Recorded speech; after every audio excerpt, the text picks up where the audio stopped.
Eu queria, senhor presidente, antes de falar dos assuntos, fazer dois registros. O primeiro é que eu sou jornalista há 40 anos. Né? Comecei no rádio, em 44 anos de rádio, depois migrei e continuei no rádio e no jornal. E quando fiz as denúncias contra o ex-governador Sérgio Cabral, as pessoas não levavam muito a sério, achando que era uma questão política. E não era política. Era uma questão de uso indevido do dinheiro público para enriquecimento ilícito. Só foram me dar ouvido quando eu consegui, através das minhas fontes, aquelas famosas fotos e gravações da farra dos guardanapos em Paris, que tomaram conta do noticiário. Daquele grupo todo que eu denunciei, eu gostaria de ler um documento aqui, rápido, né? Nós tivemos praticamente todos presos, né? Exceto um membro do Poder Judiciário do Rio de Janeiro. Só que, à época, Vossa Excelência sabe como funcionam essas coisas, já haviam passado 14 anos que eu tinha saído do governo do Estado e me arrumaram um problema da Prefeitura de Campos para que eu fosse preso no mesmo dia de Sérgio Cabral, para que confundisse a cabeça das pessoas. Então, eu vou ler para Vossa Excelência aqui um documento que é uma promoção de arquivamento, porque como a denúncia foi minha ao Procurador-Geral da República, né, para que houvesse o arquivamento, eu teria que ser ouvido. Eu estou diante aqui de dois delegados. Né? Trata-se de notícia de fato e crime instaurada a partir de representação do ex-deputado federal Antony Garotinho. Ao longo de extenso procedimento, são listados uma miríade de crimes que teriam sido praticados pelo ex-governador Sérgio Cabral e a sua organização criminosa. Ao longo de quase 5 anos de sua existência, a Força Tarefa da Lava Jato do Rio de Janeiro propôs 30 ações penais em favor de Sérgio Cabral e sua, esse aqui eu queria frisar bem, organização criminosa, que é a segunda pergunta que eu vou fazer. Abrangendo os mais diversos crimes e áreas de atuação, desde as obras de reforma do Maracanã, a Operação Calicut, passando pelas fraudes da Secretaria de Saúde, Operação Fatura Exposta, Operação Ressonância e Operação SOS, até o desmantelamento do histórico esquema da caixinha da FETranspor, Operação Ponto Final. Após um trabalho que envolveu a cooperação de outros órgãos, como a Polícia Federal, o COAF, a Receita Federal, a Força Tarefa promoveu 55 operações, que resultaram em 806 buscas e apreensões, 70 prisões temporárias, 264 prisões preventivas, além da propositura de 104 denúncias, que somaram um total de 894 denunciados e 183 condenados em primeira instância. Várias dessas operações resultaram em acordos milionários, responsável pela devolução aos cofres públicos de 4 bilhões de reais. Eu devolvi aos cofres públicos 4 bilhões de reais. Além do requerimento de reparação de ações penais de 12 bilhões de reais e outros 12 requeridos em ações de improbidade. À vista do exposto, não vislumbrando mais qualquer utilidade do presente feito que tramita há 10 anos, determina o seu arquivamento. Antes, porém, intime-se o representante para que apresente recurso no prazo de 10 dias. Assinam aqui todos os procuradores da República, inclusive o chefe da Força-Tarefa, procurador Eduardo Elage, Fabiana Schneider, Marisa Varoto, Rodrigo Timóteo. Bom, o que sucedeu, o senhor deve saber. Hoje os procuradores foram punidos, o juiz que recuperou o dinheiro para o Estado foi afastado, e o Sérgio Cabral toma banho de piscina, fazendo gracinha e zombando da cara da população do Rio de Janeiro. E o denunciante, que fui eu, fui preso 4 vezes, entrava de manhã, saía de tarde. No total foram 29 dias. Então, quero deixar claro que eu queria saber, Vossa Excelência, eu tive uma conversa ontem bastante produtiva com o senador Alessandro Vieira, que foi o autor do requerimento que me chegou, para saber se eu falo aqui de organização criminosa que está dentro do governo todo do Rio de Janeiro, ou se eu falo de associação criminosa. São coisas diferentes, os senhores conhecem os tipos, né, penais, porque ontem eu ainda comentava com o senador Alessandro Vieira, eu falei, olha, a coisa é tão grave que eu não sei, pelos próximos dias, tem um desembargador federal envolvido, que eu acho que o Alexandre de Moraes falou isso ontem, ele é testemunha, ou vai afastá-lo da função, ou vai prendê-lo, porque ele vaza informações para o presidente da Alerj. Quando eu acordei hoje, o cara já estava preso,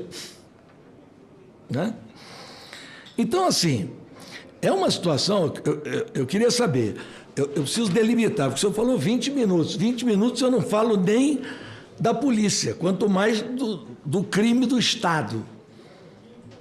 Eu queria assim, saber, porque a situação ali é o seguinte, tem que escolher qual lugar que não tem corrupção.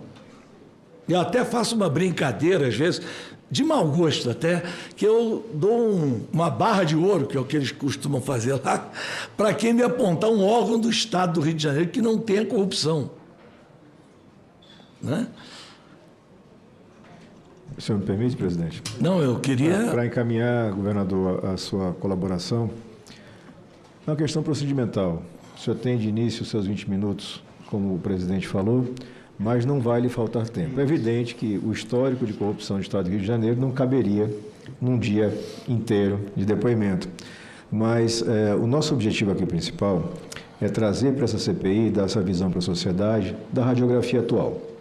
Como é que a gente chegou nessa situação no Estado do Rio de Janeiro, onde eu tenho o desembargador federal preso, o presidente da Assembleia Legislativa do Estado do Rio de Janeiro preso e agora com tornozeleira, busca e apreensão, não se sabe exatamente com que alvos, mas numa sequência que aponta uma severa infiltração. E aí um fato que o senhor vai poder historiar, mas que me parece que muda um pouquinho o perfil da corrupção no Estado do Rio de Janeiro, que é essa ligação direta com as facções armadas. Me parece que aí é um passo abaixo. Eu vou começar por aí. Ótimo. Né? O general Mourão sabe que nas tropas embaixo, seja lá da Polícia Militar, do Exército, da Polícia Civil, sempre tem, pela natureza dessas pessoas que vêm do povo, né, uma certa infiltração. Né? Mas no Rio de Janeiro o crime subiu de patamar. E eu vou contar aqui, eu já tinha um pouco de desconfiança pelo que estava vendo na máquina pública, mas aí vieram 4 atenções, aí eu vou pedir uma atenção especial num dos episódios ao, agora senador, mas general Mourão, porque envolve o Exército Brasileiro. Primeiro, um bandido, um dos procurados na lista que o governo federal fez agora, pedindo a cada estado que indique seus bandidos mais perigosos, de nome Abelha, saiu pela porta do presídio do complexo penitenciário de Jericinó. Tem um complexo de vários presídios. Pela porta da frente, andando. Todo mundo queria saber. Aí o secretário, à época, disse, não, foi um erro da justiça. Eu verifiquei lá no sistema, e ele estava em liberdade, Aí a justiça, não, foi erro do... Bom, foi erro de um, foi erro do outro. O Abelha está solto até hoje. Eu falei, poxa, isso está me cheirando alguma coisa muito estranha. Mas um fato não é suficiente para você levantar envolvimento de autoridades do nível de secretários, governadores, né, envolvidos com crime. Aí vi um segundo episódio, que até foi tirado da minha página e retratado pelo jornal O Globo numa ampla matéria. Comando Vermelho ordenou trégua no G20. Aí eu fui apurar, né?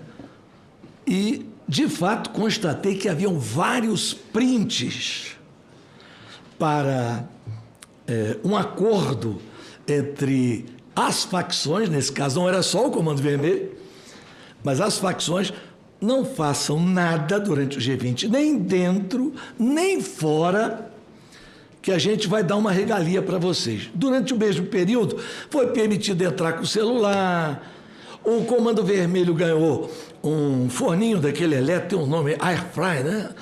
Umzinho em cada ala auditiva pessoal mais importante, uma vergonha, né? E aí eu falei, bom, eles apresentaram uma estatística, né? Aqui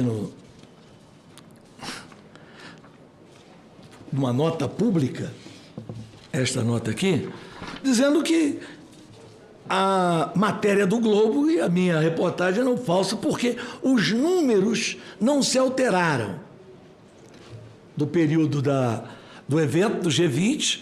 Aí eu falei, não, peraí, vocês estão publicando o relatório do mês.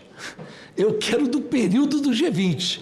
Fui até a Secretaria de Administração Penitenciária, conversei com agentes, porque a secretária não atende, né? E levantei. E, de fato, foi uma paz. Os números chegam até a ser assustadores. Oh, mas tá bem. Pode ser que tenha sido assim, uma coincidência, e para os bandidos também talvez seria bom não ter confusão nesse período. Mas aí veio um terceiro episódio também público. Todo mundo tomou conhecimento, envolveu até o marido de uma deputada federal. Tinha um congresso de medicina do Rio de Janeiro, e todos se hospedaram no hotel, entre o Recreio e a Barra. Os médicos desceram para fazer um lanche, tomar uma cervejinha. O congresso começaria no dia seguinte. Passam duas motos com bandidos criminosos na moto. Confundiram um dos médicos com o Taylor.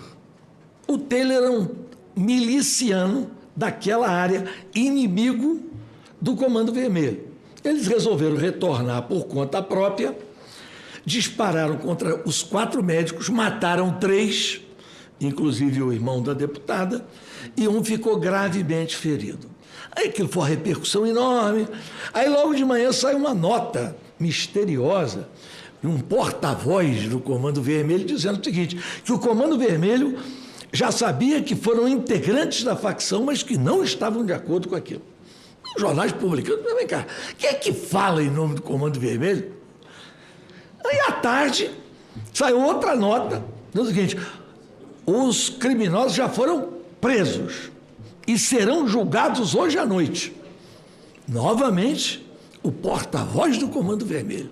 Mas vem cá, tem chefe de polícia nisso aqui, não tem ninguém que possa explicar como é que é essa situação. No dia seguinte, sai, então, a matéria, Comando Vermelho executa os assassinos dos médicos. Bom, o Comando Vermelho investigou, o Comando Vermelho prendeu, o Comando Vermelho julgou e matou. Isso é um absurdo. Cadê a Secretaria de Segurança do Estado? Né? Mas eu Eu fiquei tão indignado com aquilo que eu falei, olha, eu vou mergulhar mais a fundo. E aí vem o general Mourão, um fato que é inacreditável. Quando eu soube do fato, eu não acreditei. Até que os documentos da portaria do presídio foram me entregues. O senhor sabe que sumiram armas do quartel de Barueri. Deve saber, sumiram fuzis, né? Então o Exército, através do seu serviço de inteligência, descobriu que essas armas estavam na Rocinha. Então procurou o governo do Rio de Janeiro e montou uma operação. O Exército cercaria a Rocinha e a Polícia Militar subiria e pegaria as armas. 2 dias antes da operação, um membro do governo do Estado, de nome Leonardo Francisquim, que à época ocupava a subsecretaria de inteligência do sistema penitenciário, falando em nome do governo, se reuniu com os oficiais do Exército Brasileiro e disse, olha, eu acho que isso vai dar confusão. Vai dar certo, não. Não, mas temos que pegar a ordem do general, né? Do comandante militar do leste. Não, eu vou fazer uma proposta a vocês. Vocês vão até o presídio, vocês chegam lá, vão entrar lá, tudo direitinho. Você vai ser...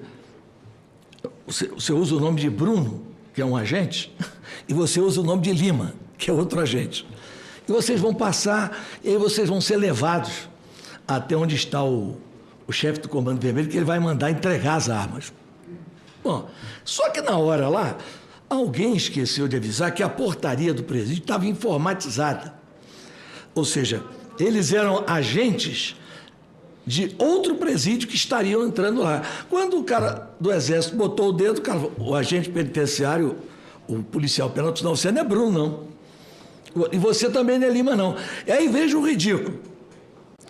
Um policial penal, com todo respeito, dá voz de prisão a 2 oficiais do Exército Brasileiro. Aí, aquela confusão, chamaram o diretor das cadeias de Bangu, dos presídios de Bangu. Ele não sabia o que dizer. Não, isso é uma operação sigilosa do Exército Brasileiro com a Secretaria de Administração Penitenciária. E... Não, mas olha, o diretor do presídio, então, o chefe das cadeias, disse, ó, eu não tenho como... Quero saudar aqui meu amigo Magno Malta. Prazer em vê-lo recuperado, meu irmão. E chamam, então, o Francisquim, que tinha acordado. O Francisquim disse, olha, é o seguinte, você quer o quê? Não, eu vou lançar isso aqui no livro, que eu não vou segurar esse negócio aí, não. O policial penal lançou tudo do livro e ele acompanhou, o chefe da cadeia, a ida dos policiais, né, dos oficiais do Exército Brasileiro, até um chefe do Comando Vermelho preso. E ele disse, ó, não precisa ir na Rocinha, não. Amanhã vocês vão lá num lugar em Jacarepaguá chamado Gardênia. As armas vão estar dentro de um carro, né? E vocês podem pegar lá, não vai ter ninguém lá, não. Ocorreu tudo, ninguém foi preso, e as armas, faltando apenas um fuzil, todas as demais foram recuperadas. Não sei se o senhor tinha conhecimento. Aí eu até estranhei que depois me ligou um general em nome do comandante do Exército. Não, o senhor podia nos ajudar. Eu falei, eu? Não, o senhor podia colaborar, pelo menos dizendo aí quem foi que deu a ordem. Eu falei, ô general, eu vou pedir aqui para não falar o nome do general, porque ele não tem nada com isso, ele está cumprindo o papel dele. o senhor quer que eu colabore com quem? Não. O senhor, do jeito que detalhou a operação, o senhor deve saber quem deu a ordem aos oficiais para ir lá.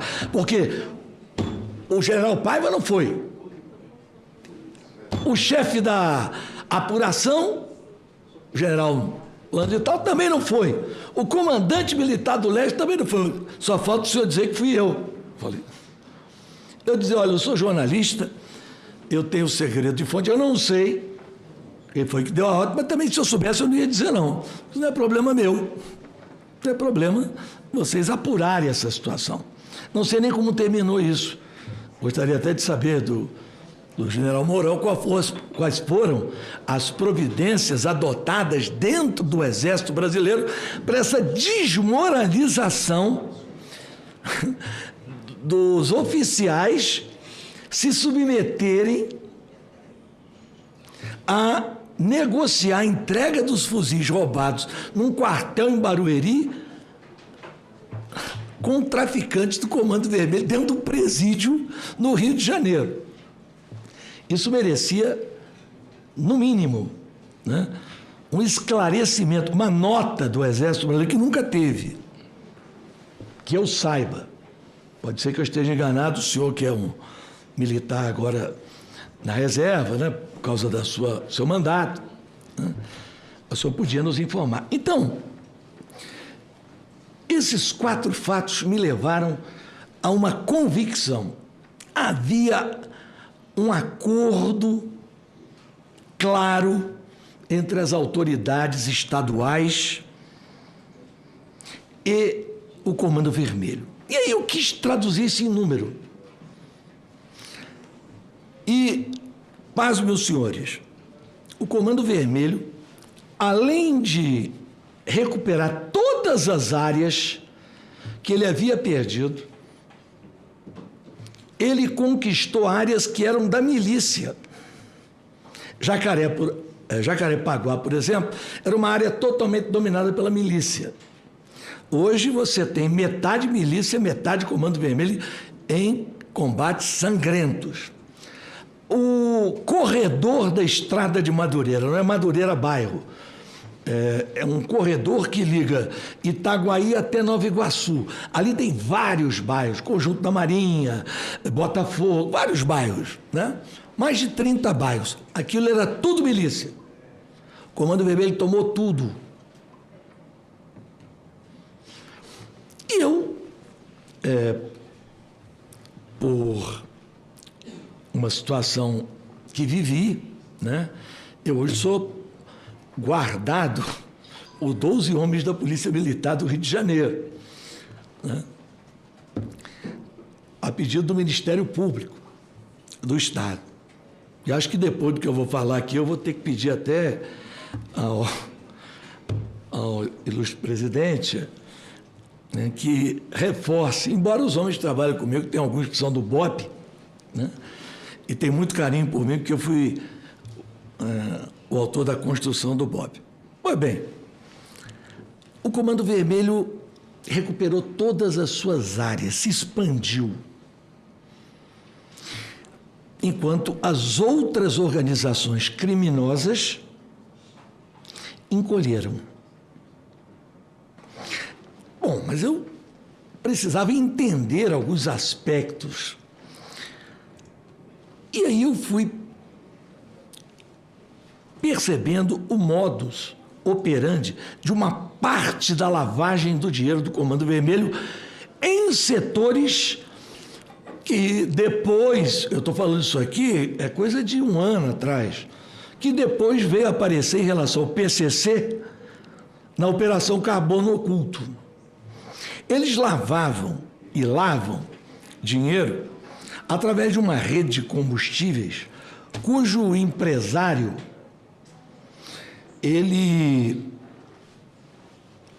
foi preso por uma denúncia que eu fiz de uma reportagem chamada Operação Caça-Fantasma, porque ele havia aberto uma firma no nome de um morto. Aí eu denunciei, o Ministério Público prendeu ele. Quem foi o advogado dele nessa época? Rodrigo Bacelar. Quem foi o maior contribuinte da campanha de Cláudio Castro? esse empresário, dono de uma rede de postos de combustíveis do Estado. Quem é esse empresário? Hoje eu disse até, agora há pouco, numa postagem, né? Estou vendo a sua água errada. Vou descobrir seus segredos todos.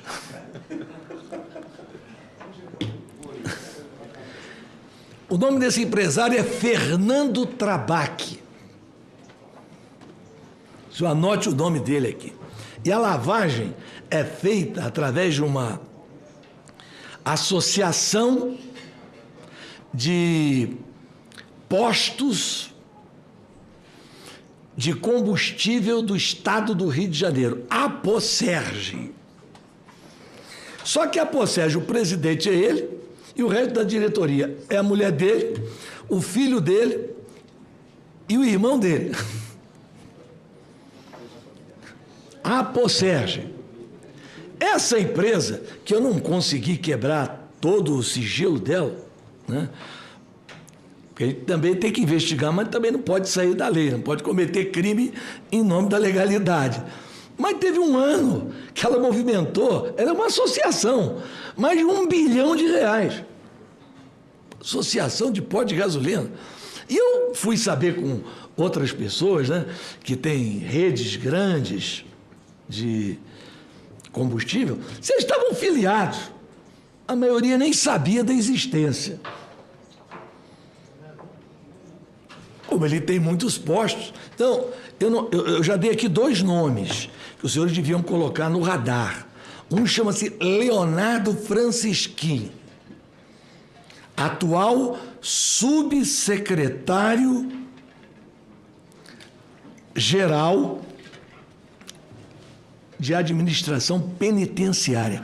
Os presídios do Rio de Janeiro se transformaram, e aí eu vou dar aqui 3 exemplos, né, num escritório do Comando Vermelho.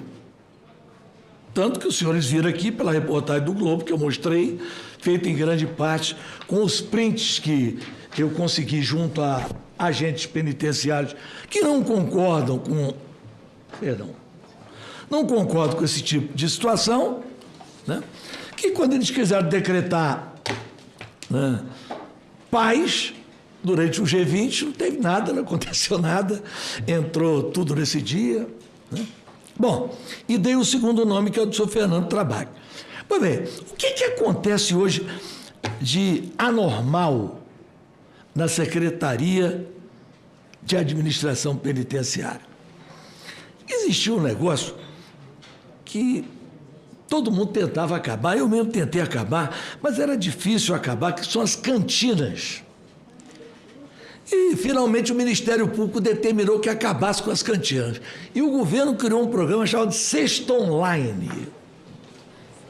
Como é que funciona a Cesta Online? Cada preso, a família dele tem direito a comprar 2 salários mínimos por semana através de um programa que ele entra, acessa e cai para uma das 2 firmas, dependendo de onde o preso está. Tem a numeração, então ele sabe, ó, se é do número tal, tal, cai para uma empresa. Se é do número tal, tal, cai para outra empresa. Cesta Online. Pois bem, eu achei interessante, falei, 2 salários mínimos por semana para a família de preso, tá bom. Tem preso que pode pagar, a maioria não pode, mas... Vamos ver a empresa. Aí comecei a investigar a empresa. Aquela coisa habitual de sempre, vamos ver onde fica e tal. Aí eu descubro que uma das empresas, são 2 empresas, uma chama-se Caçarote e a outra é Locacem. A Caçarote, eu encontrei a sede dela, lá perto dos presídios, em Bangu, na Avenida Brasil, né? Tem caminhões. A Locacem, uma pequena casa com telha de amianto, no bairro do, acho que é Pilar, em Duque de Caxias. Eu até liguei para um colega meu, o Washington Reis, falei, escuta, você conhece esse bairro aí? Ele conhece até como governador, asfaltou umas ruas lá. Eu falei, tá bom. Você conhece essa empresa aí? Não. Não conhece a Locacei? Deve ser uma empresa grande para fornecer alimentação para esses presos todos. Né? São 45 mil presos no sistema prisional do Rio. Ele diz, olha, eu não conheço não. Aí fui ver o galpão dela onde ficava. Fica no estacionamento de um supermercado, não existe não. Rapaz, não tem sede, não tem galpão. Vamos ver quem é o dono. Pegamos lá o dono, capital social alto da empresa. Descobrimos que o rapaz nem sabia o que era Locacei. Eu trabalho com uma equipe pequenininha lá, né? Minhas colegas, para quem eu quero até mandar um abraço, a Aline, a Juliana e a Isa. Aí descobrimos que o rapaz recebia até Bolsa Família. Mas como o senhor é dono de uma empresa que fatura milhões? Pelo menos consta aqui que o senhor é o dono. Nada. Na verdade, nós fomos apurando, e chegamos, senhor presidente, à conclusão que os donos são o policial civil Fernando Hackman. Aliás, esse cidadão, na CPI do narcotráfico, foi denunciado pelo Magno Malta, que está aqui. Ele é um homem que fica de plantão dentro do palácio. Foi assim no governo Sérgio Cabral, foi assim no governo Witzel e é hoje. No meu período eu botei ele para fora de lá. Quando apareceu o nome dele na CPI, o Magno me avisou, eu botei ele para fora de lá. Ele é um dono. Porque o outro, segundo o rapaz afinou, era um tal de Abel. Não, é o Abel. Eu falei, mas como é que você sabe quem é esse Abel? Eu não sei. Eu fui procurar. É o secretário de governo, Rodrigo Abel. Na verdade, ele não é secretário de governo. O secretário de governo é o seu conterrâneo lá. Ele é, vamos dizer assim, chefe do gabinete ali. É uma pessoa da total confiança do governador. Hã? Enfim, 2 membros do governo, né? Donos de uma firma fantasma, faturando milhões. Agora, você imagina, 45 mil presos comprando 2 salários mínimos, é verdade que não vende, né? Mas aí o que eu fui descobrir? Que os presos, chefes de facção, eles pegavam autorização com o número, porque quando você vai fazer o pedido, você coloca o número. Com os presos mais pobres e comprava em nome deles. E as cantinas que antes não existiam, tinham acabado, começaram a existir dentro das celas e eles revendiam. Eu até peguei uns preços, só para comparar, que além de roubar a população, ainda roubam os presos. Que os preços que eles colocam dos produtos na tal da cesta online.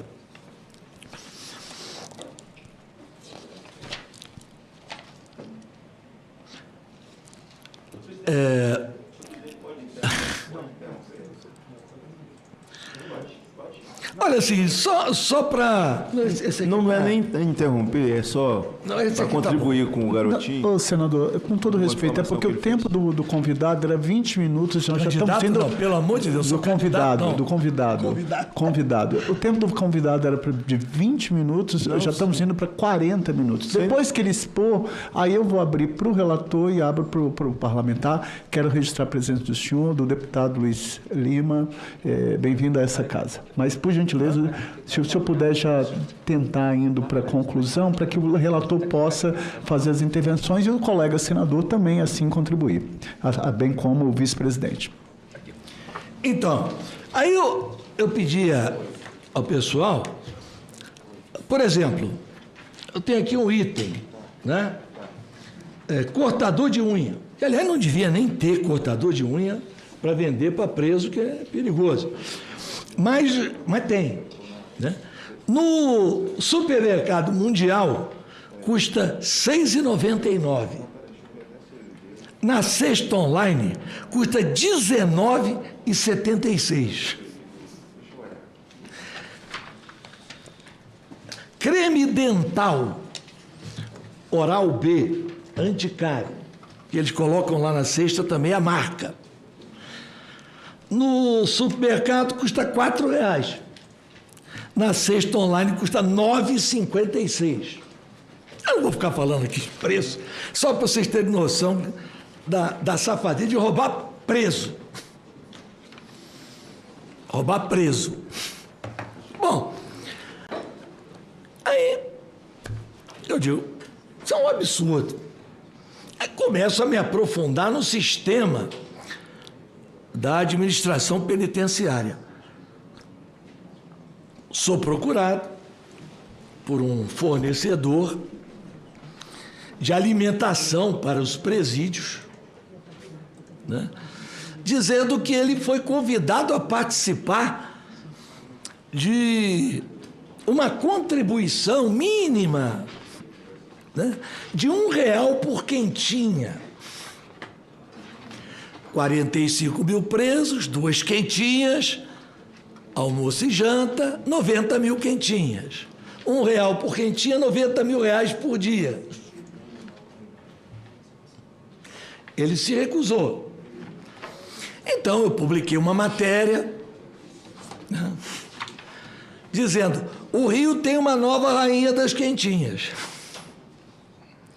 O governador me processou, eu pedi exceção da verdade. Na semana do julgamento ele desistiu. Pode pegar, está aqui, está publicado. Ou seja, a Secretaria de Administração Penitenciária é fraude sob fraude, uma atrás da outra. Corrupção generalizada, onde participam o governador, o seu secretário, a secretária da área. Quer mudar de área? Então vamos. Vamos para a Secretaria de Educação, onde o senhor Rodrigo Bacelar indicou a subsecretária de Educação.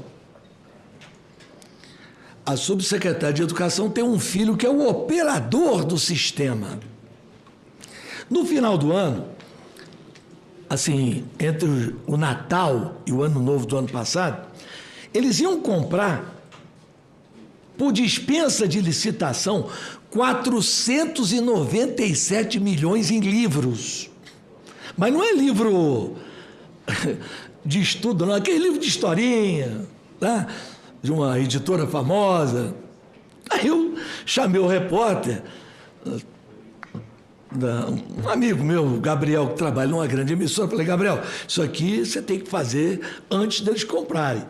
Ele deu a matéria, eles desistiram e compraram 74 milhões. E aí eu poderia citar na Secretaria de Educação centenas e centenas de irregularidades, um escândalo. Quem comanda a secretaria? Professora Roberta. Indicação, Rodrigo Bacelar. Quem opera a secretaria? Professora Joilza. Indicação, Rodrigo Bacelar. Quem opera todas as safadezas é o senhor Guilherme Abreu, filho da subsecretária. Senhor presidente, eu disse que eu daria nomes, porque é leviandade você chegar aqui e fazer uma acusação e não dizer quem é, né? Aí vamos... Eu ia chegar na parte principal agora, mas eu posso mais 10 minutos? A gente faz assim, o que eu entendo, o apreço regimental do nosso presidente, ele tem razão para a gente manter o método, mas a partir de agora a minha primeira pergunta é: o senhor pode continuar a apresentação? Posso. Aí nós chegamos na Secretaria de Fazenda. Secretaria de Fazenda, a equipe principal, o secretário, eu lamento, eu vou ter que citar o nome de todo mundo aqui, inclusive pessoas que é totalmente administrada por Ricardo Magro. Ricardo Magro.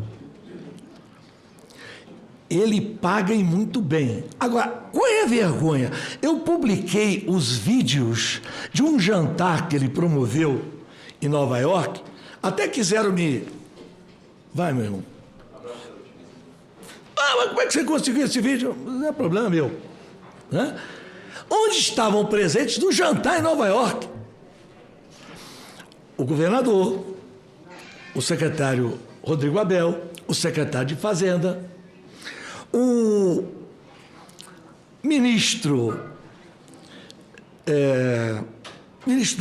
o líder do governo no Senado, o seu Jacques Wagner, que discursou. O então ministro Barroso, representando o Supremo Tribunal Federal, um jantar do maior sonegador de impostos do Brasil. E o presidente da Câmara, Hugo Mota, além de outras figuras que foram citadas pelo cerimonial do evento. Eu vi aquele vídeo, eu não acreditava. Patrocínio da Refit.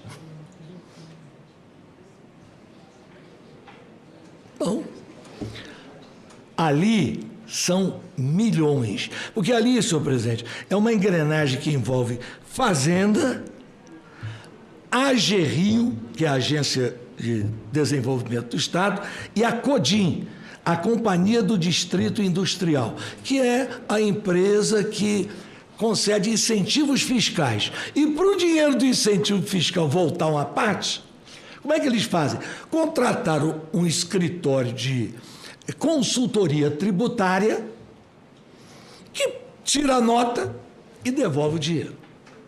Tudo na cara de todo mundo. O senhor vai me perguntar, mas quando o Sérgio Cabral, o senhor veio aqui em Brasília, fez uma representação, tinha 2.000 páginas, mostrou todo mundo foi preso. Por que o senhor não fez agora a mesma coisa? Bom, eu estava até preparando, disse ao senhor ontem, mas quando eu vi que houve um atalho, onde o ministro Alexandre de Moraes usou o fato dele ser relator da DPF das favelas e, aproveitando daquele fato, prendeu, né, o presidente da Assembleia, que depois foi solto, e eu já tinha conhecimento, né, de tudo que aparecia como informações. O Rodrigo Bacelar, senhor presidente, e o governador, eles montaram 2 organizações criminosas. Uma na Assembleia Legislativa, o senhor vai ver, se essa investigação for a fundo, a lamentável situação. E vou dizer para o senhor, corrupção não tem partido. Tem gente de tudo quanto é partido envolvido. Tem uma lista de 47 deputados que recebem mesada. 47 deputados. Vai aparecer, está no telefone dele. Ele foi preso com 3 telefones, 2 eram telefones e 1 era uma agenda. E ele usava o telefone como agenda porque ele achava que nunca ia ser pego. Agora há pouco eu tive a notícia, vai sair ainda na imprensa, eu acabei de publicar na hora que eu estava entrando aqui, já encontraram uma conversa dele com o corregedor do Ministério Público Estadual do Rio de Janeiro. Então o senhor vai ver que esse negócio, se for para passar limpo, né, vai ser muito forte. Então, senhor presidente, assim, eu teria aqui dezenas de outras situações, né? Fico à sua disposição, se o senhor quiser tirar dúvida de qualquer coisa, se o nobre presidente quiser também perguntar. Eu agradeço pela colaboração inicial, governador Garotinho, e agradeço aqui pela concessão do nosso presidente. O senhor verbalizou que o Rio de Janeiro hoje, nessa esfera de interface entre o crime organizado e o poder público, teria 2 organizações criminosas, uma na LERJ e outra no governo. Definindo isso e tentando traçar uma espécie de organograma, na cabeça da organização criminosa da LERJ, eu teria o deputado Bacelar. Isso. Na cabeça da organização criminosa do governo, quem seria? O governador. O próprio Castro. Abaixo deles, quais seriam os nomes mais relevantes dentro dessa estruturação de crime? Olha, na Assembleia tem a chamada Tropa do Bacelar, que são os deputados Paul Bel, Alan Lopes, e eu não me recordo, tem um terceiro, Amorim, que é Rodrigo Amorim, que é o presidente da CCJ. No governo, aí é geral, mas tem aquela turma que eles chamam lá de turma do charuto.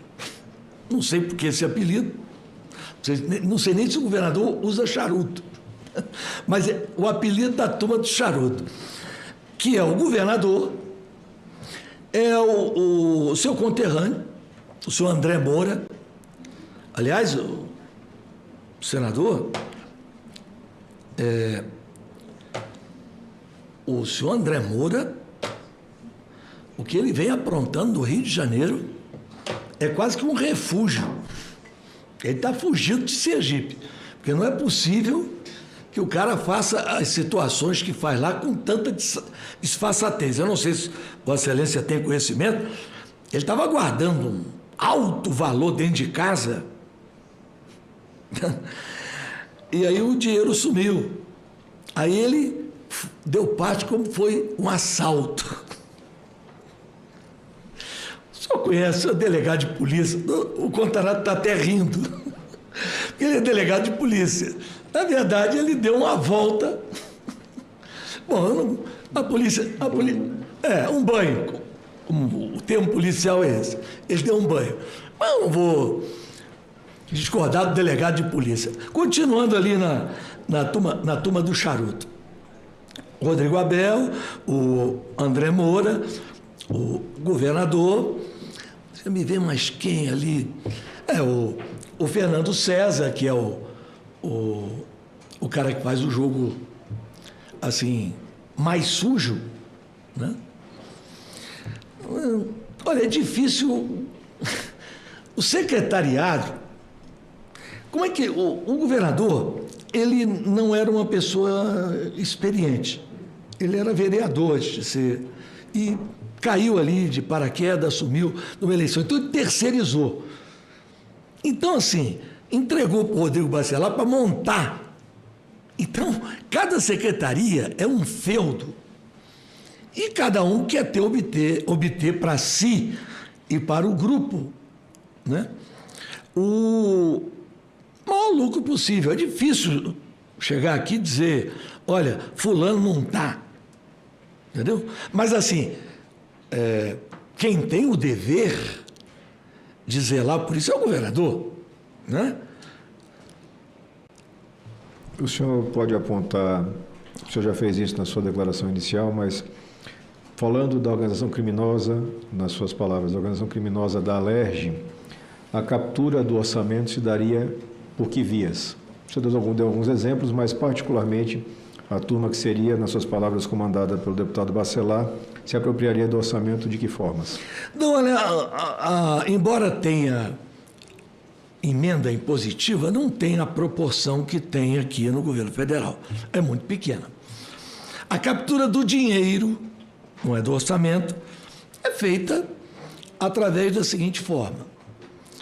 O Rodrigo Bacelar arrecada, né? O senhor vai ver que vai aparecer na agenda 400 mil.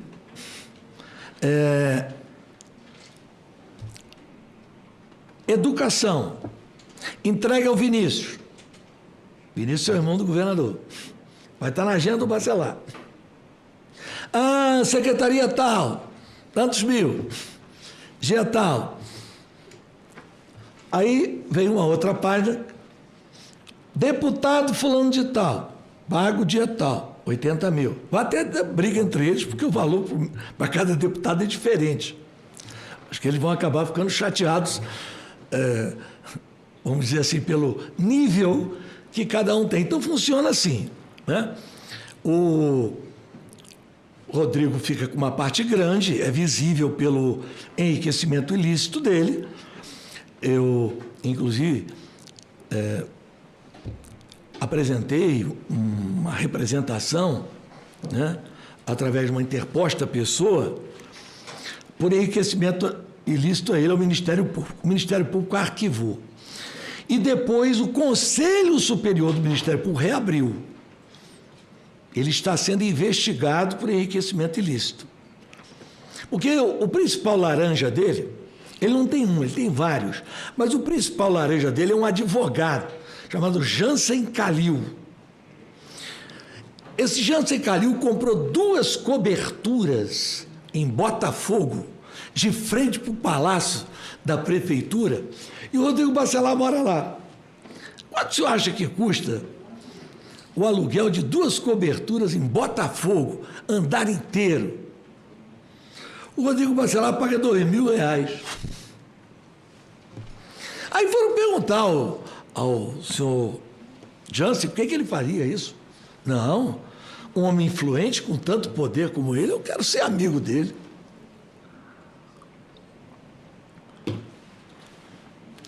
O Rodrigo Bacelar, eu mostrei, fiz uma reportagem, tem 2 semanas, está construindo na minha cidade um clube privado,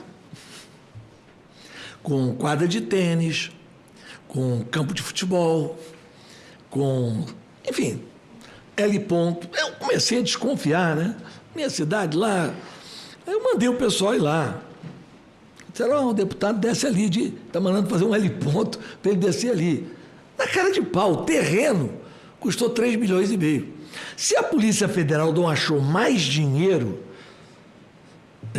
hoje, é porque não foi em uma das casas que não está no nome dele, está no nome do irmão dele, que é o outro grande laranja dele, que chama-se Nelson Bacelar, estou dando o nome. Comprou uma casa num condomínio em Campos chamado Granja Corrientes. Tá? Esse caso é interessantíssimo. O cidadão, ele trabalhava nas plataformas, um engenheiro holandês foi chamado para a matriz. Então tem que vender a casa às pressas. Vendeu e vendeu lá por 4 milhões. Aí, não satisfeito com isso, o irmão dele comprou o terreno do lado direito de um policial civil e do lado esquerdo do meu querido professor Luciano D'Angelo. Vendeu o terreno. E construiu uma fortaleza. A casa é um negócio impressionante. Não saiu na imprensa, porque ele controla lá a delegacia de polícia. Um rapaz procurando uma casa para alugar, passou em frente à casa lá, tomou tiro no carro. Achavam que estavam bisbilhotando, que era alguém ligado a mim, que estava filmando alguma coisa. Não, tomou tiro. Lá tem muito dinheiro guardado. Agora, eu estou falando aqui, eles vão tirar. Tem um lugar aqui que é onde tem mais, eu prefiro não dizer a Vossa Excelência aqui de público, porque senão eles vão lá e tiram. Perfeito. Com relação a nas suas palavras, a organização criminosa que seria comandada pelo governador Cláudio Castro, também a captura do dinheiro, esse sequestro lá dos recursos públicos do Estado do Rio de Janeiro, se daria nas secretarias? Nas secretarias. Nas secretarias e em negócios, tipo diferimento. Olha, o cara é o maior devedor de imposto do Estado. Você ainda faz para ele incentivo para importar querosene e óleo diesel? Bom, o cara tem que ser punido. Então, assim, negócios tipo o Ricardo Magro e outras figuras, o Trabac, porque eles controlaram a agência de energia. Então, o cara quer botar gás no posto, tem que pagar 500 mil. Se não pagar 500 mil, não autoriza, não tem licença para botar no posto de gasolina gás. Um escândalo. Ô, relator, senador Alessandro, eu levei 2 anos investigando Sérgio Cabral. eu achava que não ia haver nada igual. Se bem que o Sérgio Cabral presta consultoria, o presidente da Alerj, o filho dele trabalha no gabinete do Bacelar. Mas não precisava chegar a esse ponto. Eles só não estão roubando mais do que o Cabral, porque na época do Cabral tinha Copa do Mundo, tinha Olimpíada, tinha muitas obras do PAC, que o governo federal colocou lá. Mas em proporção, é uma coisa impressionante. Se tiver uma investigação séria, vai faltar, já falta, né? O Rio de Janeiro hoje tem um déficit de 50% de cadeia. Não foi, nos últimos 7 anos, não foi construído um presídio. Um presídio. Uma casa de custódia. Mas vai faltar cadeia para a autoridade, porque a autoridade lá fica no Bangu 8. Vai faltar cadeia. O seu colega, perdão, o seu conterrâneo, não é seu colega, pela sua postura, o senhor não pode ser colega do André Moura. Está se falando desse escândalo aí do Banco Master. Eu fui o criador do Rio Previdência. Na época foi a forma que eu e Fernando Henrique, junto com Pedro Malan, encontramos de capitalizar o fundo, pegando valores de royalties futuros, trazendo a valor presente e transformando em títulos, que só podiam ser usados para pagar os aposentados. Pois bem, mudaram a lei e o título hoje pode ser usado para qualquer coisa. O Rio Previdência só com o Banco Master botou 930 milhões de reais depois de advertido pelo Tribunal de Contas que o banco estava em processo de falência. Mas não é só isso não. A SEDAI, que tem um outro fundo de previdência muito forte, botou 250. Vão perder o dinheiro todo. Porque foi naqueles títulos que não tem cobertura do Fundo Garantidor de Crédito. Vai quebrar o fundo? Vai atrasar o salário dos aposentados? Não vai, porque o fundo tem 9 bilhões. Né? Mas quem vai ser responsabilizado? Todo mundo sabe, até as paredes confessam, como diz aquela canção, né? Que quem indicou essa diretoria do Rio Previdência foi o Rueda junto com o André Moura. E o senhor tem informação de algum benefício recebido por eles pela aquisição dos títulos podres do Master? Olha, eu tenho, mas eu não quero falar aqui o valor, porque a pessoa que me informou, depois pode não querer confirmar, é diretor lá trabalha no fundo, né? Mas é um valor alto, acima de R$1 milhão por aplicação. Tá? O senhor Antônio Rueda e o senhor André Moura, Banco Master. Então, assim, além daquela corrupção cotidiana, da licitação fraudada, um negócio que a lei tem que mudar rapidamente, adesão de ata. Estão aderindo à ata com uma facilidade enorme. Seria uma coisa boa se não tivesse picareta no mundo. Mas do jeito que tem, não tem como. A adesão de ata no Rio é assim, uma atrás da outra. Então, se eu perguntar, qual a modalidade de corrupção que tem lá? Todas. Todas. É adesão de ata, é superfaturamento, é obra paga e não feita, é material que não foi entregue, é esquema com Trabaque no combustível, com Ricardo Magro na Refit, esquema no Master, esquema em tudo. Eu lamento, né, que ainda tem alguém no Estado que não veja isso. Eu acho até que muita gente vê, mas nós chegamos a um ponto de naturalização. Sim, é verdade. do crime que algumas pessoas... Não, todo mundo faz isso. Isso é ruim, porque as pessoas honestas, elas acabam sendo julgadas por esse tipo de bandido. Né? Aí, governador, entrando para o momento da... Porque a corrupção A corrupção avançou no Rio de Janeiro, a gente já entendeu nesse cenário, mas um dos pontos, e talvez o ponto fundamental para essa CPI, é o momento em que você tem a vinculação com o crime armado. Eu citei no início aqui os pontos ali. Sim. Do Comando Vermelho. De conexão entre o deputado Bacelar e as lideranças do Comando Vermelho. Não só do Bacelar, mas do sistema penitenciário. O Leonardo Francisquim. Sim.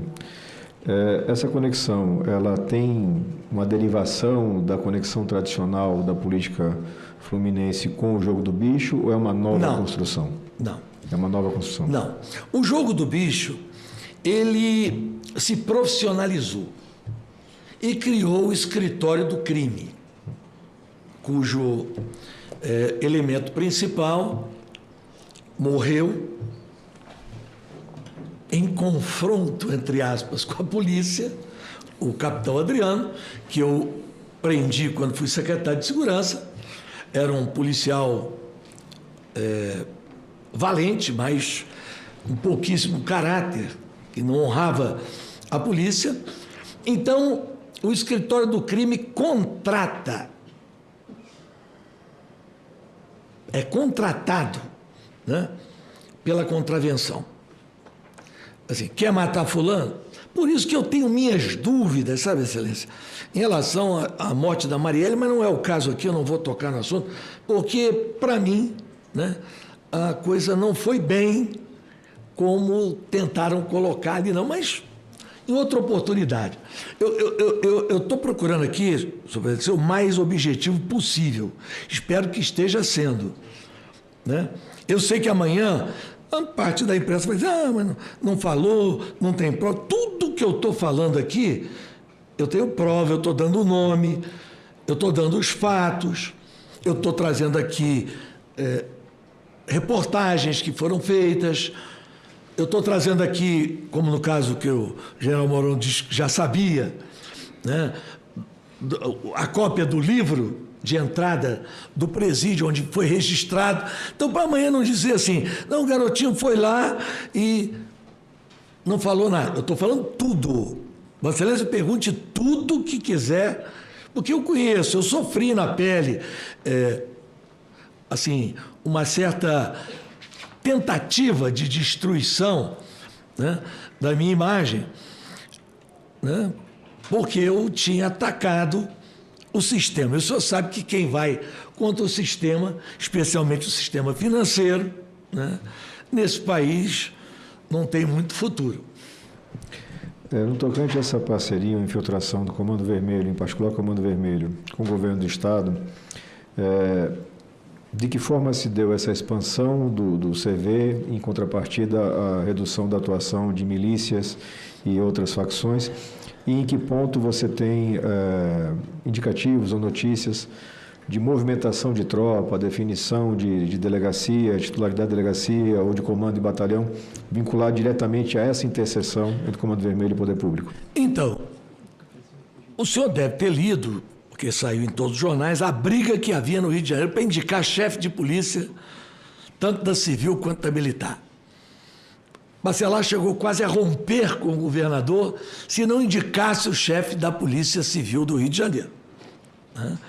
Ele chegou a indicar um delegado, que depois foi afastado. Os atuais chefes, né, me parecem que não estão seguindo a orientação dele. Eu quero ser aqui bem sincero, né? Mas funcionava dessa maneira. Indicava o chefe da civil, aí o deputado da base, da lista dos 47, chegava e dizia, ó, delegacia da minha área, fulano de tal. O senhor vai ver que dentro de poucos dias vai ter um deputado aí que vai ser preso. Ele botou dois, ainda quando era um outro comandante da polícia, botou dois policiais militares à disposição do gabinete dele, e ele faz segurança para o Peixão. Peixão é um criminoso terrível lá do Rio de Janeiro. Ele vai ser preso, não tenho a menor dúvida. Vai na próxima lista.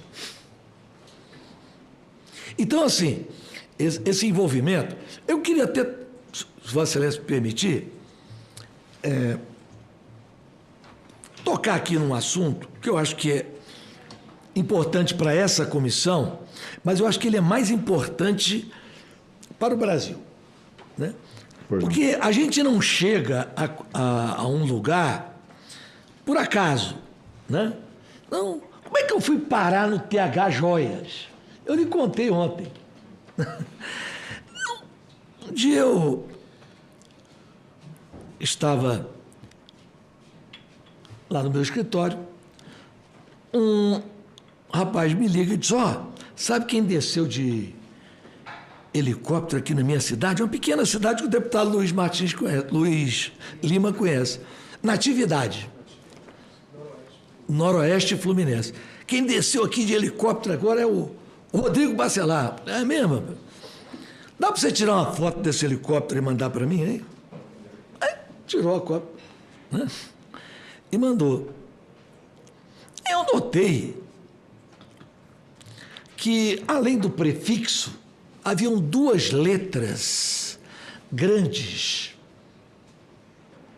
pintadas no helicóptero, né? O que será isso? Aí comecei a ligar para as empresas de táxi aéreo para descobrir o que era aquele MM.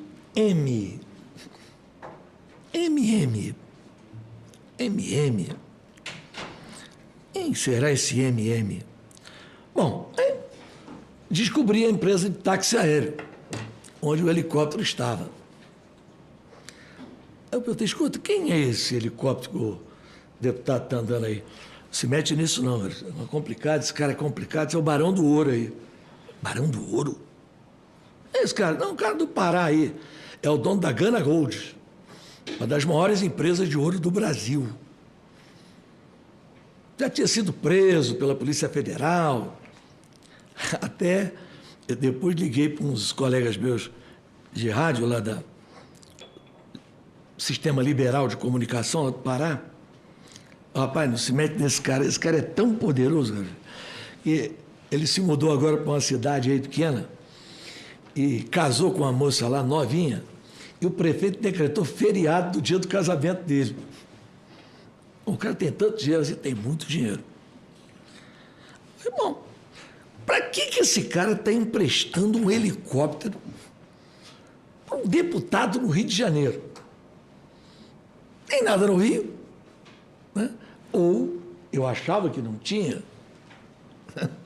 Aí, só sabe aquele modus operandi, né? O cara tem uma grande empresa, com capital social grande, ele abre outra em outro estado, coloca no nome de uma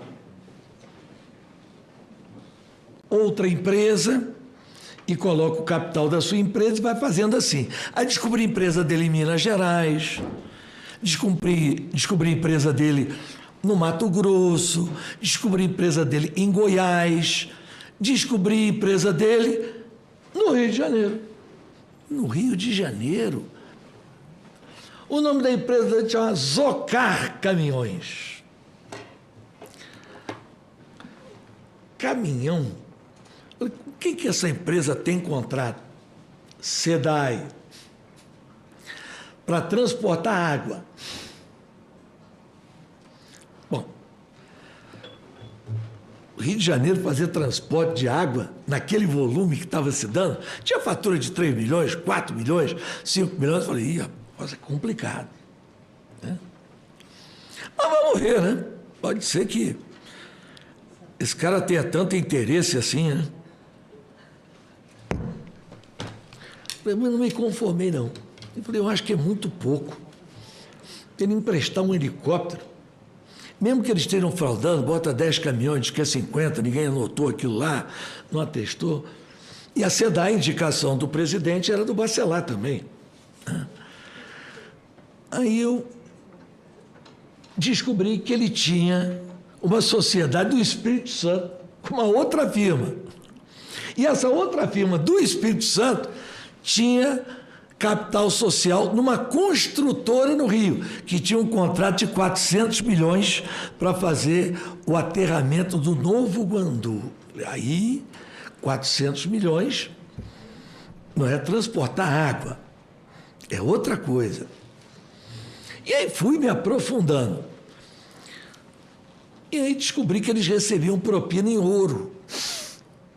Parte do dinheiro que eles recebiam de propina era pago em ouro.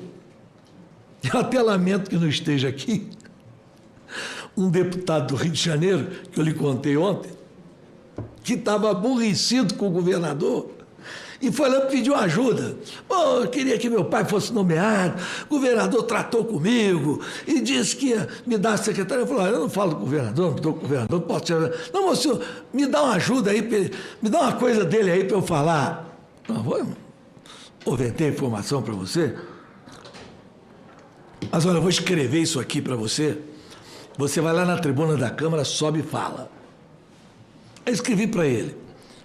Governador, ele fez o discurso aqui. O senhor vale ouro. O senhor e o presidente da Assembleia são homens que brilham.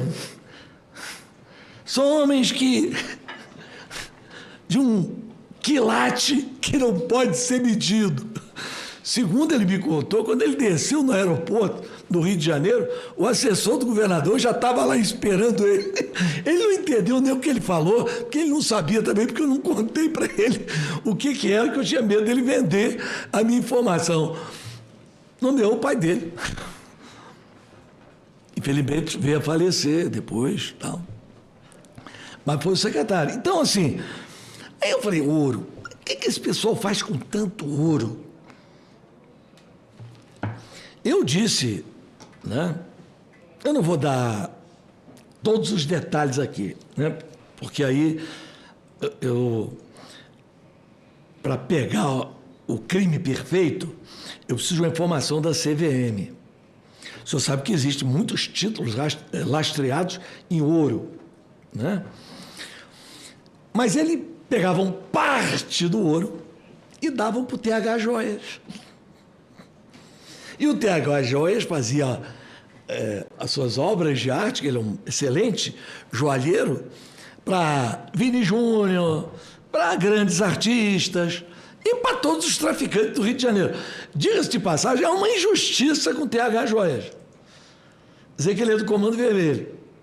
Ele faz joias e vende armas para todas as facções. Ele tem um namorado que é do Comando Vermelho.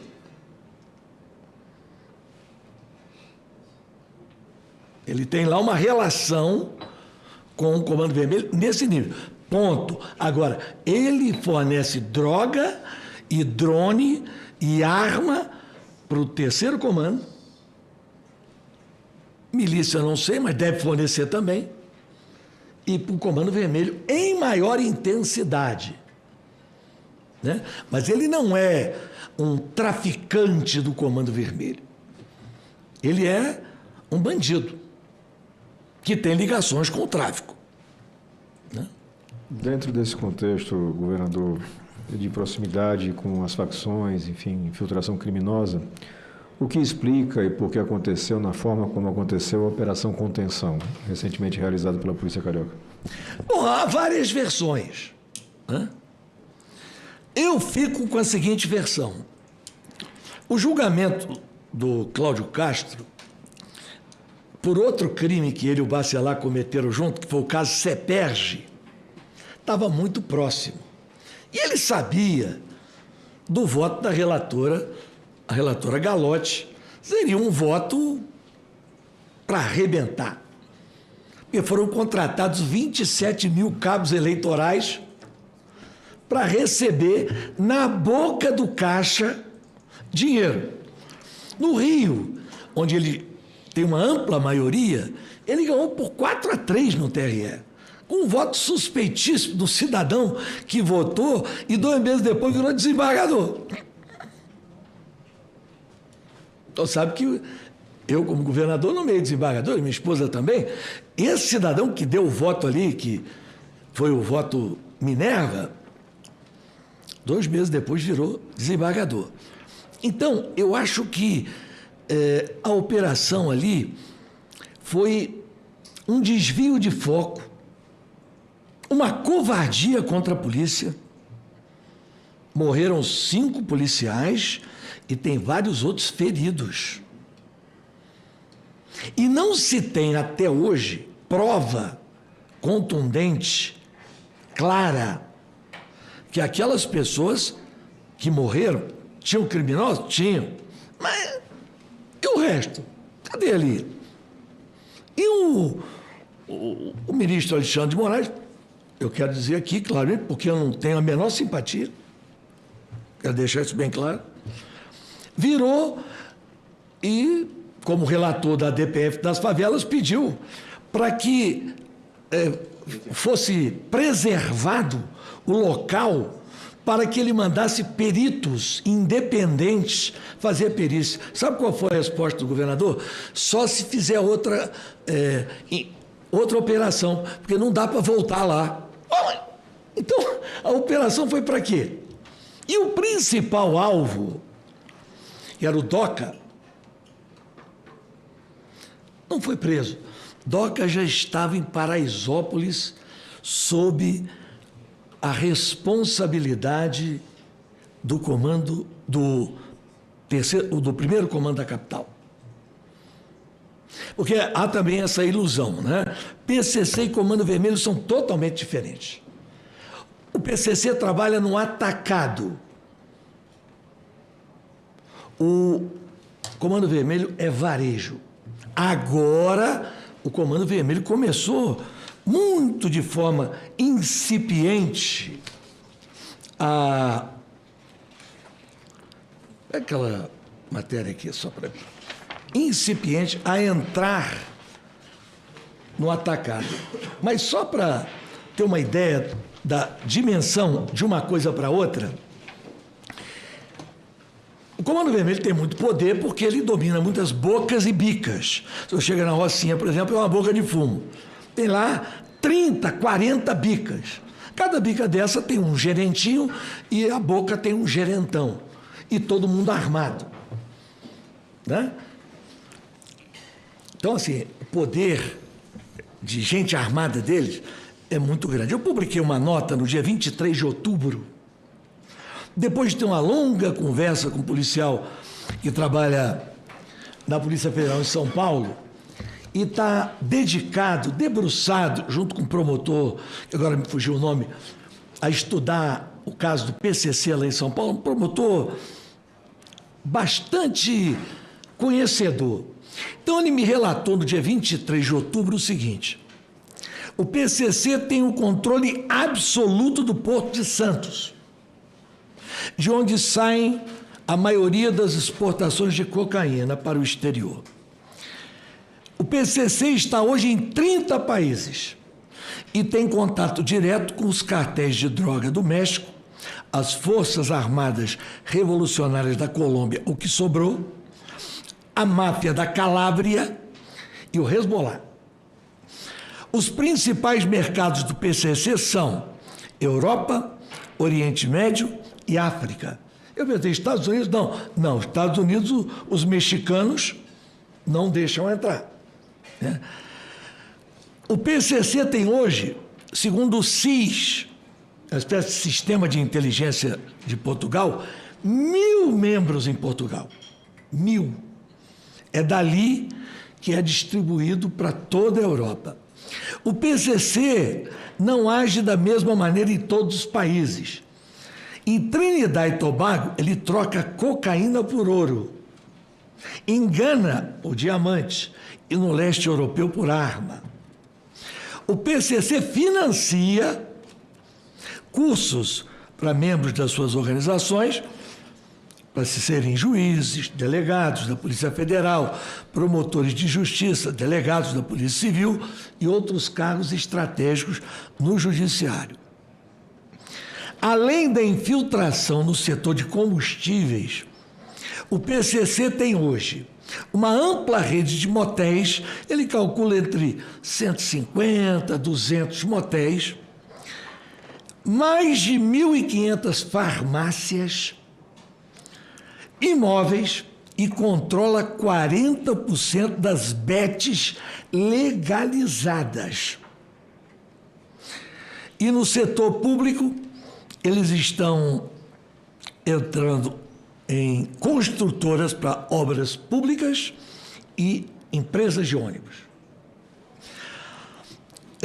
Marcola e Fernandinho Beiramar, aparentemente, são chefes dessas facções. Porque eu me recuso a acreditar, tendo um pouquinho de inteligência, que um negócio desse tamanho, um camarada como Marcola pode até ter criado seu braço armado, mas isso fugiu ao controle. Isso hoje é uma grande empresa multinacional. Ficar achando que vai resolver esse problema dessa maneira é um equívoco. É um equívoco. Por fim, ele me falou outras coisas aqui e disse que, através de advogados, Fernandinho e quem manda hoje do Comando Vermelho ainda é Fernandinho Beiramar, eu digo nessa parte operacional, como quem manda é o Marcola. Essa parte operacional é a visível. Agora nós estamos entrando na parte invisível, né? Eles ficam com a menor parte do dinheiro. A grande parte do dinheiro vão para operadores. Como é que você pega uma fintech? Acho que o Marcola abriu uma fintech. Acho que o Marcola controla 1.500 farmácias, motéis. É claro que tem todo um sistema empresarial que se beneficia do crime. E que os governos são coniventes. Porque hoje, se eu quiser, através do equipamento que a Receita Federal tem, comprar um barbeador, pedir a nota fiscal, a Receita vai saber. E como é que isso tudo se movimenta? Bilhões dentro do país e ninguém sabe. Ou não queriam ver, ou não querem ver. Então, assim, para mim, senador Alessandro, há uma certa, ou houve até determinado momento, não sei, uma certa cumplicidade. É muita gente grande envolvida nisso. Seguramente. Governador, caminhando já para o encerramento da minha participação aqui, o senhor mencionou uma organização criminosa vinculada à LERJ, uma organização criminosa, obrigado, vinculada ao governo do Estado, a LERJ sob comando do deputado Bacelar, governo do Estado sob comando do governador Cláudio Castro. O senhor apontou aqui 3 ou 4 nomes em cada organização criminosa que seriam de maior relevância. Poderia até dar mais nomes aí, mas... O senhor apontou aqui fatos concretos que podem ser apurados, vinculações a escândalos já conhecidos, outros escândalos novos estão chegando, formas de lavar dinheiro.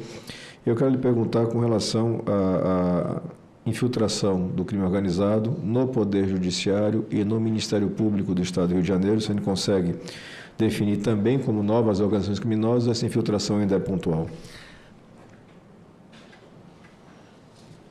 Senador, quando eu denunciei o Sérgio Cabral, daquela denúncia, o chefe do Ministério Público foi preso, Cláudio Lopes, recebeu uma mesada de 150 mil. Quem não foi punido? O desembargador.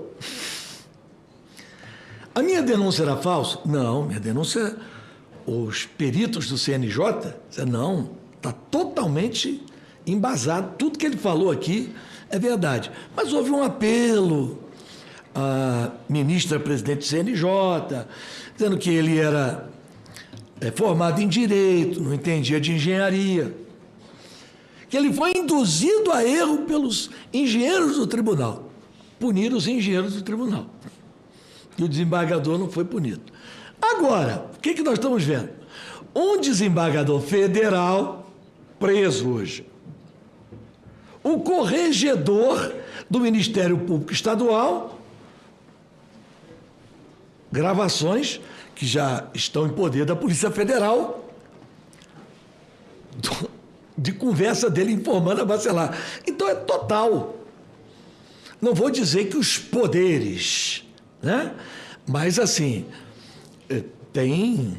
Agora mesmo foi afastado um lá no Rio de Janeiro também, todo o plantão dele ele soltava traficante. E o senhor deve saber quantos habeas corpus foram dados a traficantes durante o ano passado. O senhor sabe o número? Não tenho o número agora, mas o senhor pode informar a gente? 6.200.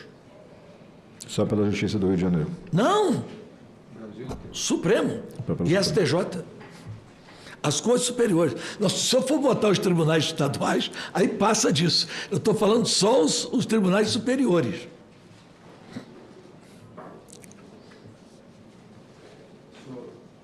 Senhor presidente, da minha parte eu estou satisfeito com a colaboração do governador, agradeço pela presença, pela coragem e fico aqui acompanhando para mais manifestações conforme o andamento.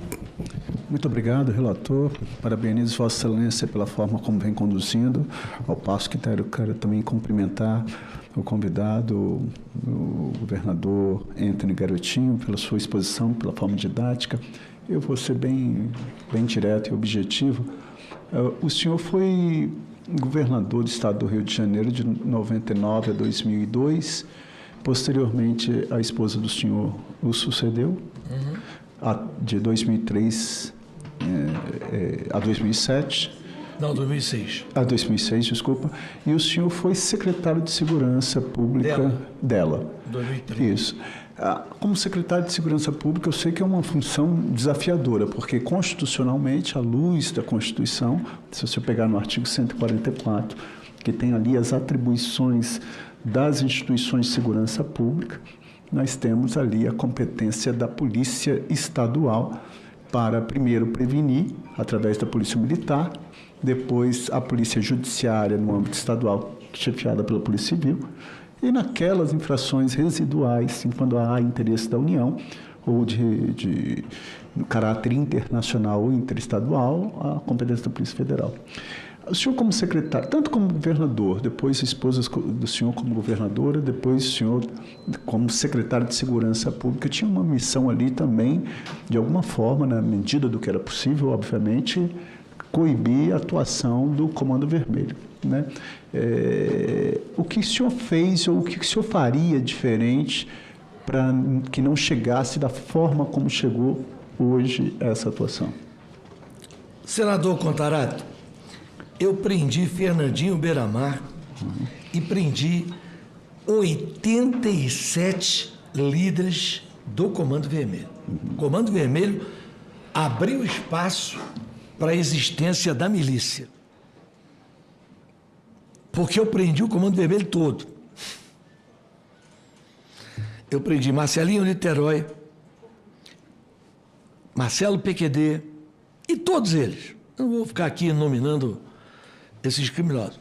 Por quê? Quando eu assumi, o Estado estava totalmente desestruturado financeiramente e do ponto de vista da segurança. Nós tínhamos um secretário lá, que era um general, que dizia o seguinte: atira primeiro e pergunta depois, general Cerqueira. Eu disse: olha, acabou isso. Não vai ter mais gratificação faroeste e a minha política de segurança é prevenção, modernização do aparelho policial e repressão qualificada. Na prevenção, eu implantei 64 programas. Jovens pela Paz, Reservista da Paz, todos os programas voltados para um público específico. Jovens que eram autores e vítimas de crimes. Os maiores são jovens. Autores e vítimas de crimes. Reservista da Paz. O sujeito sobrava do alistamento militar, eu botava para ficar no batalhão da polícia da área, pagava um salário mínimo, dava uma bolsa e ele ficava ali. E os Jovens pela Paz tinha programa de cultura, música, enfim, todo tipo de atividade dentro da comunidade. O senhor pega um Mumuzinho, era Jovem pela Paz. O senhor pega vários artistas aí, populares, saíram desses programas que nós fizemos. Prevenção. Modernização do aparelho policial. BOP não tinha sede, eu que construí. O BOP vivia aquartelado no batalhão de choque. Eu construí a mais bonita sede de um quartel no Brasil. Era onde ia ser um hotel na Tavares Bastos, que tinha sido interditado. Eu construí lá a sede do BOPE, com estandes de tiro, com trilha, com tudo que o senhor puder imaginar para treinamento do BOPE. Eu posso dizer ao senhor, o BOPE pode ter defeito, mas é uma das melhores e mais eficientes polícias do Brasil. Eu criei a CORE, que é uma espécie de BOPE, só que da Polícia Civil, que é a Coordenadoria de Repressão, né, da Polícia Civil. A Polícia Civil e a Polícia Militar usavam revólver 38 em 98. Eu comprei as primeiras pistolas .40. Modernizei o aparelho policial. Eu comprei helicópteros para o GAM. GAM é Grupo Aéreo Marítimo. Por quê? Porque nós detectamos que grande parte das armas entravam pela Baía de Guanabara, como continuam entrando. Então era preciso fiscalizar, compramos helicóptero para a Polícia Militar e para a Polícia Civil. Nós criamos o GETAM. O que é o GETAM? Grupamento Especial Tático Móvel. No Rio tinha mania de ter bonde à noite. Aqueles bondes de bandido. Então eu criei o chamado Bonde do Bem. Eram 5 blazers, 5 homens em cada um, 25 homens armados com fuzis. Primeiro confronto que teve, acabou bonde no Rio. Voltou depois que eles acabaram com o GETAM. Eu criei o ISP, Instituto de Segurança Pública, porque os números eram fornecidos ao secretário de Segurança num pedaço de papel. Cada delegado anotava no papel e mandava para a secretaria. E botei para dirigir o ISP uma pessoa independente, uma socióloga, porque se botar policial, ele manipula. Porque eu passei, ao acabar com a gratificação faroeste, a gratificar pelo desempenho.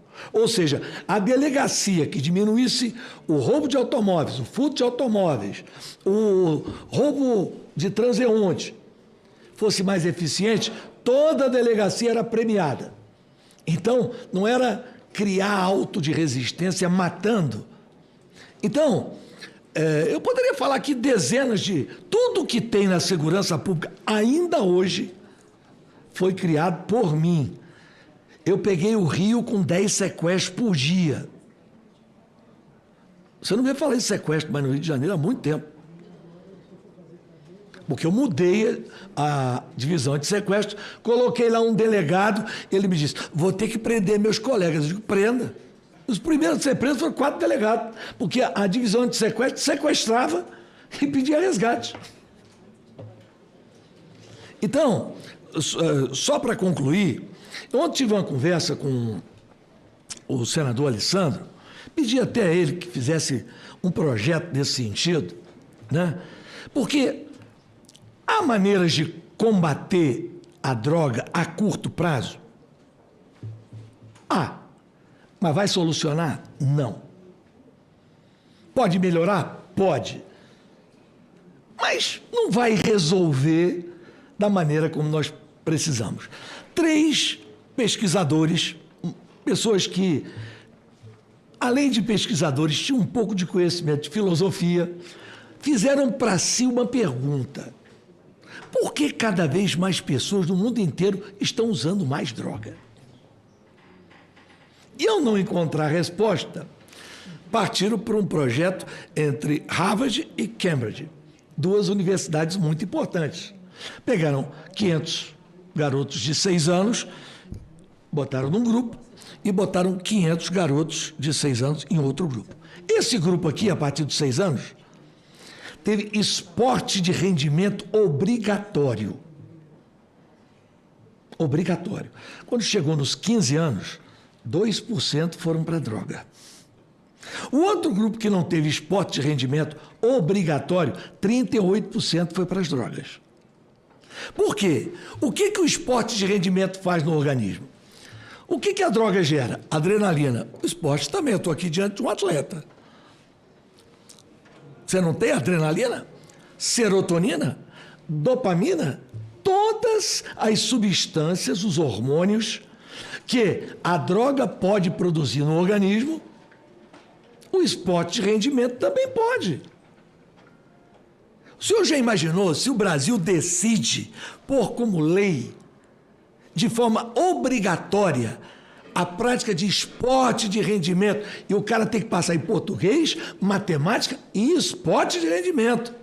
Nós viramos uma grande nação, vamos economizar dinheiro na saúde, vamos deixar de gastar um dinheirão comprando equipamento para droga, para combater droga, armamento, e vamos ter uma geração muito mais saudável. O presidente Biden recebeu esse documento, já os estertores lá do seu governo. Eu tinha até muita esperança de que o presidente Trump pudesse implantar esse projeto, porque os Estados Unidos, né, sempre uma referência para outras nações, mas o senhor sabe que a política armamentista nos Estados Unidos é muito forte, né? O setor... Mas se a gente pensar em termos de Brasil, né, o que o Brasil pode ganhar com esses meninos praticando esporte de rendimento. Não é jogar uma peladinha, não, tá? Esporte de rendimento é corrida, é luta. Eles caracterizaram o que vem a ser esporte de rendimento. Natação. Obrigado, né? Obrigado, governador. Eu concedo a palavra, consulto se o vice-presidente, senador Hamilton Mourão, deseja fazer uso da palavra. Obrigado, presidente. Cumprimentando aí o governador Garotinho, uma vez que ele mencionou o incidente havido que envolveu a instituição a qual eu servi por 46 anos, é bom a gente contextualizar tudo o que ocorreu.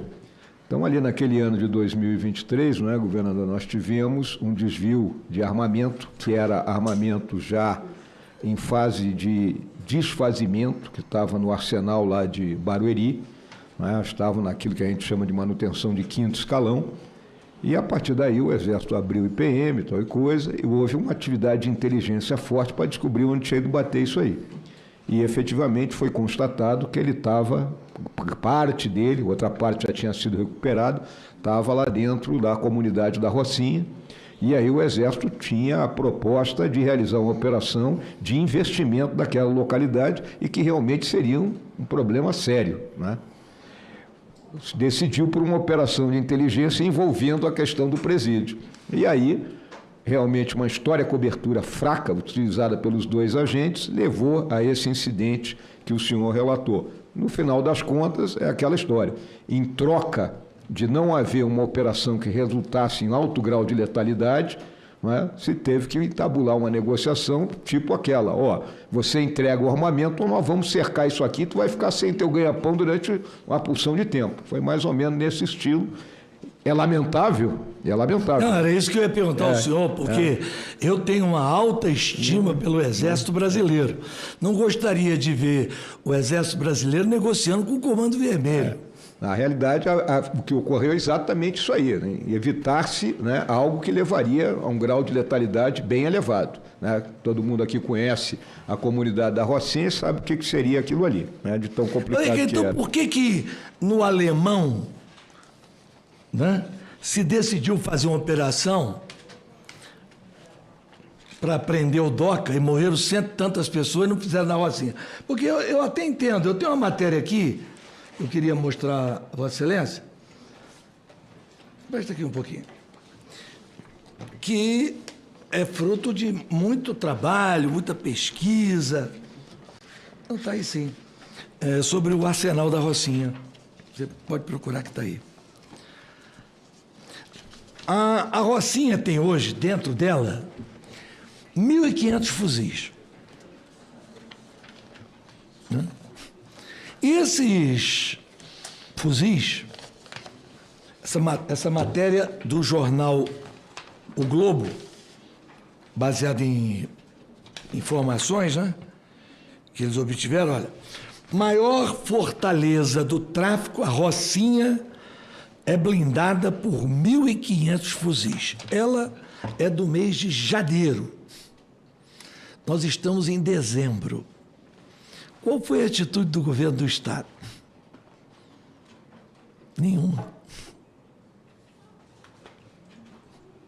Numa certa ocasião, o senhor ministro, um cidadão que hoje preside a ABIN, chamado Luiz Fernando Correia, eu era secretário de Segurança, e ele foi até lá propor uma intervenção, né, do governo federal, que ele colocaria a Polícia Federal, porque ele, na época, era diretor-geral da Polícia Federal, né, e mobilizaria as Forças Armadas. Eu já sabia que a proposta ia ser mais ou menos essa. Preparei para ele o seguinte: olha, o senhor sabe que o Rio de Janeiro tem o maior contingente de militares até hoje. Não, ainda tem. Se contar os aposentados, ainda tem. Não, e ativos também o número é grande. Sim, mas é enorme. Então eu disse para ele: olha, eu gostaria de fazer uma operação bacana com vocês.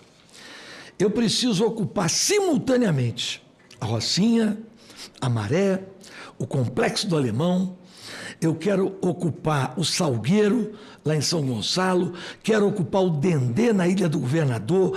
Quero ocupar em Senador Camará. Para isso eu preciso de 4.000 homens da Marinha, do Exército e da Aeronáutica.